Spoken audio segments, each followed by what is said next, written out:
everyone. Welcome back to Lessons from Leaders, and thank you for tuning in again. We're here with Karl Hofmann, who was referred to me actually by Sean Callahan, an earlier guest.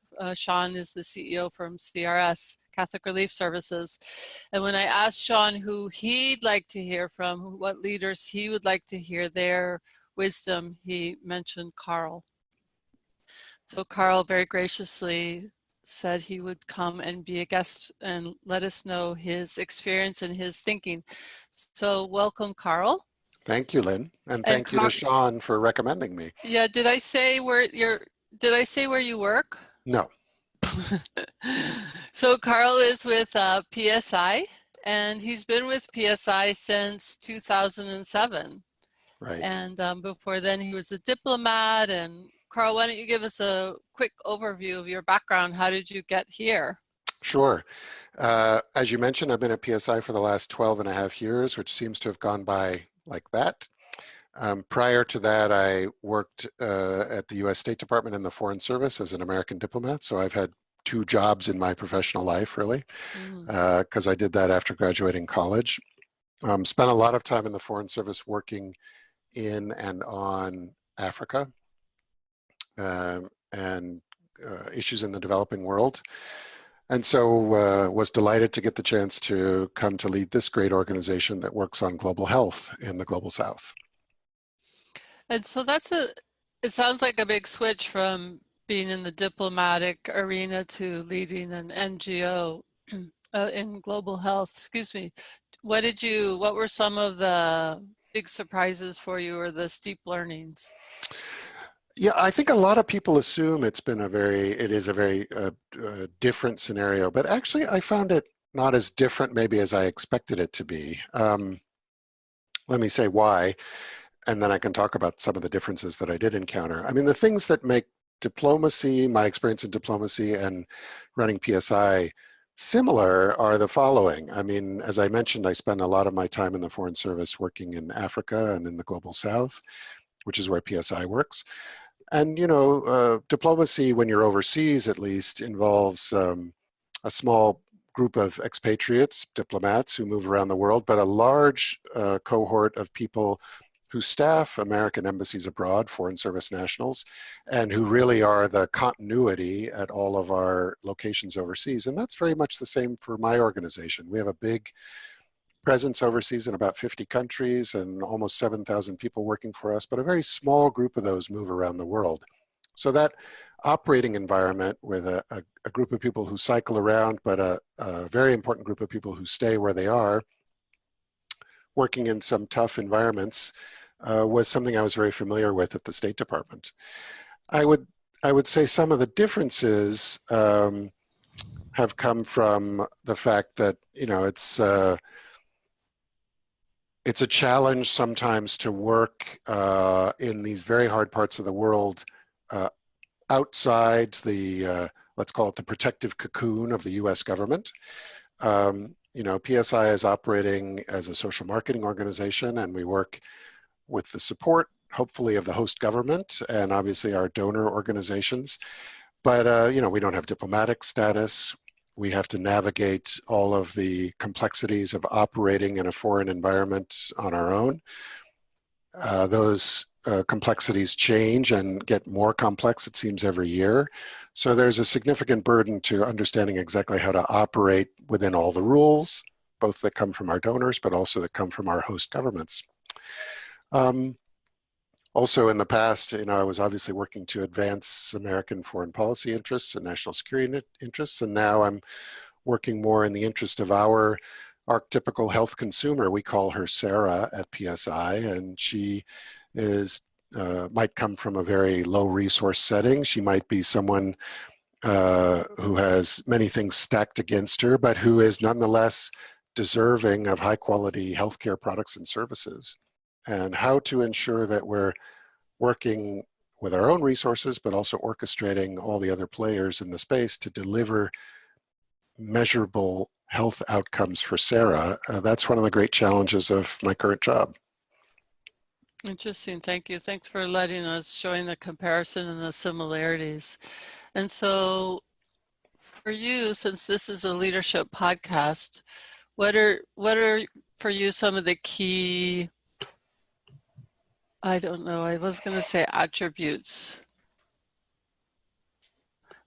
the key, what leaders need to do to be successful, what you find in your being a leader, what you're doing that you found to be successful to lead people, to lead an organization, to get to the results that you're looking for? I suppose those are the sorts of questions you should actually ask the people I lead. That will be the next interview. That's right. They're a better judge of how well I do at this. But I'm assuming that in your work, Lynn, you encounter a lot of people who lead in different circumstances, and you've done that over a period of time. And certainly in the nonprofit world, in the international non-governmental organization world, I suspect the qualities that yield successful leaders have changed over time. The expectations on leaders have changed over time. It's a pretty democratic workplace. People expect to have a lot of input into decisions. I'd say it's a very collaborative workplace, and I don't think that's unique to PSI. I think that's true for probably most nonprofit organizations.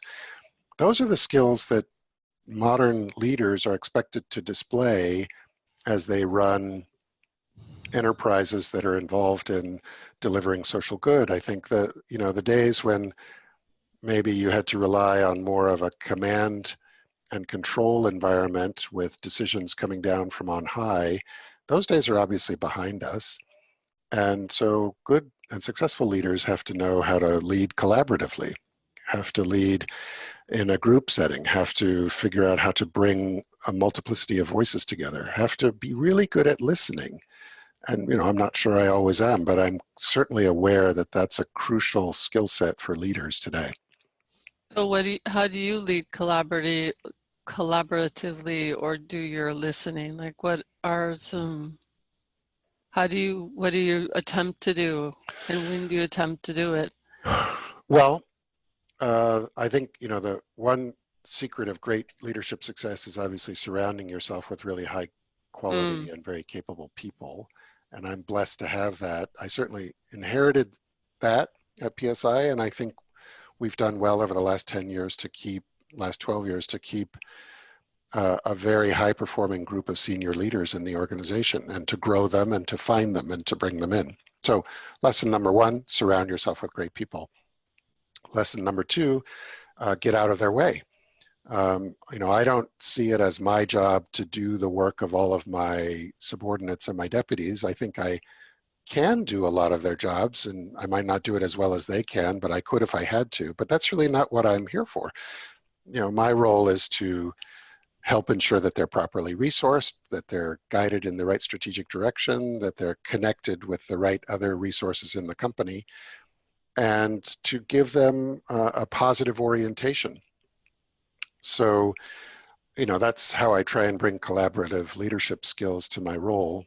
I would say I also, in terms of listening, all of us can do better at that. I work hard at it. I try and open myself to all sorts of points of view at all sorts of different levels within the organization. I have a group every year of I would say younger employees. They're not necessarily younger, but they have more junior tenure in the organization, and they form a group of mentors to me, so that I'm able to hear from the grassroots exactly what's happening in the company and what things need to be fixed. So I try and employ a lot of different tools to make sure I'm listening to the pulse of PSI. And you had told me earlier about the younger people mentoring you, which I thought was so interesting. And since we talked, I saw an article about it. Can you just give a little bit of, just very briefly, how you do that? Because it is formal. It's not just. No, it's formal. Yeah, it's formalized. Well, in my case, it was suggested by a relatively junior employee probably 3 years ago. She was involved with a working group that we had to address this problem. I can't remember what it was, actually. And I always have tried to make myself available to all different levels of the company. She suggested that it would be great to have a more formalized way for more junior people to give me feedback.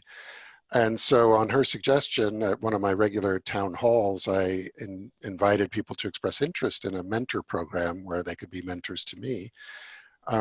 You know, we're surrounded as leaders by lots of opportunities for coaching, and we're expected to be mentors ourselves. But I thought there's no reason why many people with, you know, much less seniority than me in the company couldn't give me some valuable feedback as well. So I've opened that up. I'm now in my third cohort of what I call the Mentor Up program. And it starts out at the beginning of a year with about 8 people, which we try and draw from a diverse sort of professional setting across headquarters. It's only been headquarters, well, it's been headquarters and the field now. Over the course of the year, attrition happens, people leave to go to other jobs, but we've always managed to keep it by the end of the year to around 6. And I meet with them every couple of months. We have lunch, I think, coming up later this week. Sometimes there's an agenda for that, sometimes there's not, but the idea is to make sure there's a channel of communication that's open to me. And we work hard to make sure that everybody within PSI knows that those individuals are mentors to me, so that if they want to get a message to me, but they're for some reason unwilling to come see me directly, they can do it through them. Thank you. Thank you for taking a minute to talk that one through. I hope that others follow that. That's such a great program. I've enjoyed it. I've enjoyed it. I really have. And very, shows a lot of openness on your part to be participating and listening to people at that level. So I also want to talk about failure, another subject that you and I talked about. And when we talked about it earlier, you said that transparency is your friend and you have a lot of experiences failure. And my note is, I think of it as anti-gravity, but I'm not sure what I meant by that. I think I remember our conversation. I think what's the interesting thing that I've encountered in this role is the more we screw up, I have to be careful how I put this, but the more mistakes we encounter in our work programmatically, or even in terms of financial stewardship of other people's money, because that's what we do at nonprofits, the more we encounter problems there and share the fact that we've had a problem, the better it is for us. I think the tendency is when you encounter a problem or you make a mistake or you realize there was an error in your own procedures or your program didn't achieve what you set out to achieve, you know, there's probably a natural tendency to try and dress it up as a success or hide it under the carpet. But I think in the sense that it's anti-gravity, you know, the opposite turns out to be true in the world of nonprofits. Donors, I think, are tired of hearing people tell them how brilliantly everything has worked out, when we all know that things don't work out so brilliantly, that we're in a non-linear business. And if all these projects were working out perfectly, then the development challenges of today would have been solved already. Donors also know that we work in very high risk and often corrupt environments, and the expectation, even though they may have an expectation that we will perfectly manage all their resources, sometimes things go wrong. And when we tell them, when they hear problems from us as opposed to from some other source, our reputation, I think, goes up in their eyes. So I think that's probably what I was referring to as the anti-gravity reality or principle of failing in development. The more you share your failings, the more value your learnings are to others. And I've certainly seen that in evidence here. We've had our share of failings and mistakes. The more we talk about them, the better it is for us. Is there a NGO community culture habit around not sharing failings? And if so, is that shooting the progress in the foot, so to speak? Good question. I don't know. I mean, you might want to ask everybody else that you interview a variation on this question, because I'm not sure the NGO community is any different from any other place. It's not a natural tendency to run toward your mistakes and shine a light on them. I think we can think, open the daily newspaper. You can think of many examples of things that have gone wrong that have been uncovered by others, not disclosed by the actors Mm. themselves. It turns out, I think, until I encounter something that makes me rethink this, my view is that you're always better served by disclosing. And then, so how does that translate to personal failures, which we all do all the time have? Yeah, And then when our staff aren't up to, when there are failures on their part, those are, I think, yeah, I mean, so modeling the right behavior is really important for every leader, of course. I think one behavior that's important to model is how you deal with adversity and problems, including mistakes that you may have made or been a part of somehow. Uh, People need to see positive examples of how their leaders manage adversity so that they can learn and be able to display that same behavior themselves. We can all probably think of people that we admire in public life or in our families who have done that well, and others that we know could have done better. And I certainly try to be among those who can acknowledge mistakes and do so forthrightly and hopefully model the right behavior around them. Because as you say, we all make mistakes. it's inevitable. Yeah. Even though we're all trying to be perfect in our different ways. Is there any stories you can think of one time that you had to out yourself on? Hmm. Well, I think early on in my tenure, one of the leadership mistakes that I did make early on at PSI was probably not making a senior management change as fast as I should have. There was Mm, someone in a role who just wasn't well suited to the challenge.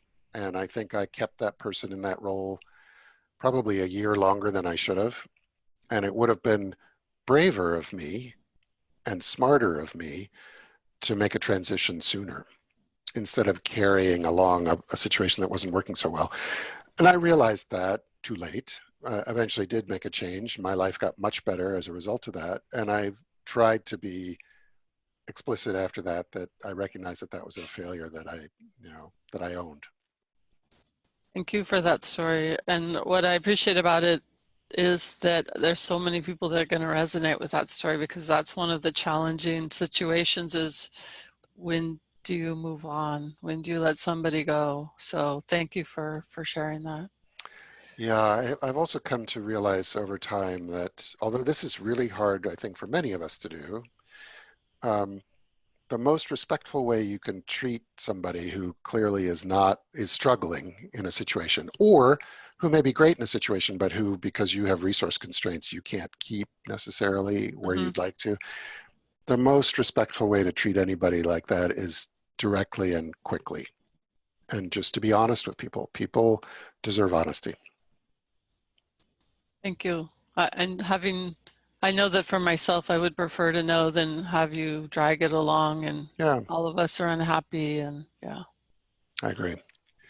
We also talked about, Karl, when we talked earlier, we talked about what other things you might be of interest to hear from others or yourself. And it was about, what's it like managing now in this current situation that we're in, that you yourself wanted to know how other leaders are processing the current political situation, how it's impacting people, and so what can you share with us about how you're navigating those waters? Yes, I remember we talked about that. I think probably two aspects to that. One is, the workplace of today is different and expectations are different in the workplace of today than even 10 years ago. And how to ensure that we are leading appropriately and setting the right standards and boundaries around workplace behavior and inculcating the right values at work, I think is something that no leader can afford to have too far from her or his mind at any given time. And that, you know, I sense that that is just, you know, a new standard has been set in terms of what we all expect the workplace to be, not only safe and supportive, but also fundamentally healthy, Mm-hmm. and a place where people can really achieve their best outcomes, both for themselves and for the group. And so, you know, that's something I think leaders have to be mindful of all the time. The other thing is maybe a little bit more episodic, and that is the current political moment in the United States, which is so negative and so filled with acrimony and some would say hatred in the public space, right? You know, you do not have to go far from your computer or your phone or your newspaper or whatever other news source you have to be confronted by that. And all of us process that in different ways. I've come to realize, probably an obvious realization. You know, I have a lot of experience listening to what I would consider to be nonsense coming out of the mouths of leaders. But my younger employees may have very limited experience with that. And I realized I needed to be sensitive to the fact that a lot of my employees are are on a daily basis probably balled up in anger and frustration and Mm. or fear based on what they're hearing in the public space in the United States in terms of our current political discourse. So that's something I'm trying to work on being a lot more forthright about and giving people, acknowledging that, getting people a chance to talk about it. You know, the workplace isn't a place for partisanship, but it should be a place where people can reflect on what's happening in the day, you know, in their lives around them. And so I'm trying to make sure that we have space for that too. And what does that look like, making space for it? Well, creating conversations. I mean, I sent a message recently around to all staff at PSI, giving my own views about diversity and inclusion in the workplace and whether people belong or don't belong. You know, that's been in political discourse recently. I don't know when this interview of ours will air on your podcast, but people will think back to a time when that was very topical.